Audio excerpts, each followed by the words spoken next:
जय हिंद दोस्तों। आज हम पढ़ेंगे सातवाहन वंश, जिसके संस्थापक सिमुक थे, जो कि कण्व वंश के शासक सुशर्मा की हत्या करने के बाद इस वंश की स्थापना की थी।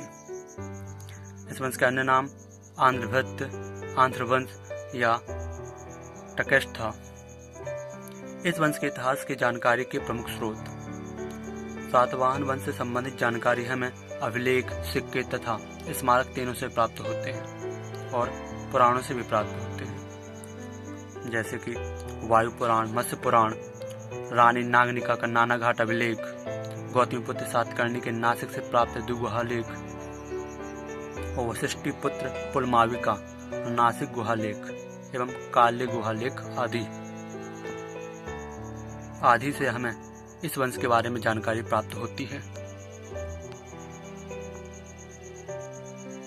इनका मूल निवासी स्थान प्रतिष्ठान था, जो कि महाराष्ट्र में पड़ता है। अब हम पढ़ेंगे इनके मुख्य शासक। सातकर्णी प्रथम, जो कि प्रथम योग्य शासक थे। इन्होंने 2 अश्वमेघ एवं 1 राजसूय यज्ञ का अनुष्ठान किया। इनके द्वारा 2 प्रकार की मुद्राएं जारी करवाई गई। पहली रजत मुद्रा, जो कि पत्नी के नाम पर उत्कीर्ण करवाई थी, और दूसरी मालव शैली की मुद्राएं, जो कि गोल मुद्राएं थीं। अब शासक हाल। इनका शासनकाल शांति के लिए जाना जाता है। हाल एक बड़े कवियों एवं विद्वानों के आश्रयदाता थे। हाल एक प्रसिद्ध साहित्यकार थे, जिनकी प्रमुख रचना गाथा सप्तशती थी, और इनके प्रमुख दरबारी कवि गुणान और शरवर्मन थे, जिनकी प्रमुख रचनाएं गुणान की प्रमुख रचना वृहत कथा थी एवं शरवर्मन की प्रमुख रचना कातंत्र थी, जो कि संस्कृत भाषा में थी, कातंत्र। अब गौतमीपुत्र सातकर्णी इस वंश के सबसे महान शासक थे। इन्होंने वेणकटक नामक नगर की स्थापना की, इसलिए गौतमीपुत्र सातकर्णी को वेणकटक स्वामी के नाम से भी जाना जाता था। अचकालकीय एक गांव था, जो बौद्ध संघ को दिया गया। करजग ये भी एक गांव था, यह काल्य के भिक्षु संघ को दान किया गया। अब युद्ध।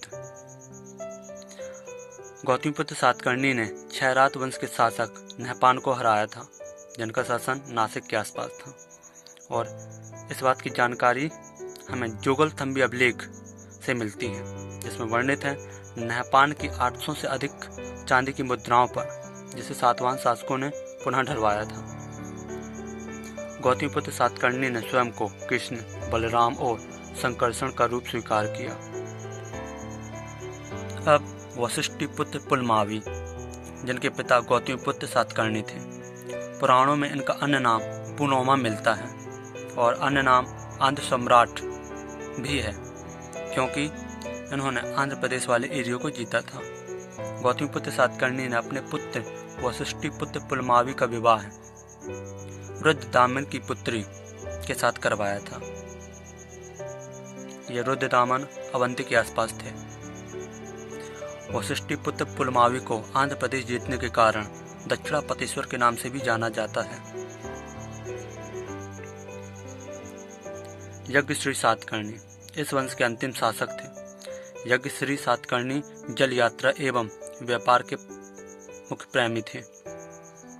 इनके सिक्कों पर जहाज के चित्र बने हुए थे, एवं इनके सिक्के आंध्र प्रदेश, गुजरात, मध्य प्रदेश, महाराष्ट्र आदि जगह से मिलते हैं। अब हम पढ़ेंगे कुछ महत्वपूर्ण बिंदु। ब्राह्मणों को भूमि दान या जागीर देने वाले प्रथम शासक सातवाहन वंश के ही थे, किंतु इन्होंने अधिकतर भूमि दान बौद्ध भिक्षुओं को ही दिया। भूमि दान का सर्वप्राचीन पुरालेखी प्रमाण नागनिका का नानाघाट अभिलेख में मिलता है। सातवाहनों की राजकीय भाषा प्राकृत तथा लिपि ब्राह्मी थी। सामंतवाद का प्रथम लक्षण सातवाहन काल में ही देखने को मिलता है। भड़ोच, जो कि सातवाहन काल का एक प्रमुख बंदरगाह एवं व्यापारिक केंद्र था। सातवाहन राजाओं के नाम मात्र प्रधान हैं, लेकिन राजसिंहासन का उत्तराधिकारी पुत्र ही होता था। सातवाहन काल में व्यापार व्यवसाय में चांदी एवं तांबे के सिक्कों का प्रयोग होता था, जिसे करशापड़ कहा जाता था। सातवाहन शासकों ने चांदी, तांबे, सीसा, पोटीन और कांसे की मुद्राओं का प्रचलन किया। सातवाहन अपना सिक्का ढालने में जिस शीशे का इस्तेमाल करते थे उसे रोम से मंगवाया जाता था और सातवाहनों के समय सर्वाधिक सिक्के सीसा के ही बने थे। सातवाहन शासकों ने ग्रामीण क्षेत्रों में प्रशासन का काम गौलमिक को सौंपा था। गौलमिक एक सैनिक टुकड़ी का प्रधान होता था जिसमें 9 रथ, 9 हाथी, 25 घोड़े और 45 पैदल सैनिक होते थे। सातवाहन राज्य ने उत्तर और दक्षिण भारत के बीच सेतु का काम किया। सातवाहन काल में निर्मित दक्कन की सभी गुफाएं बौद्ध धर्म से संबंधित थी।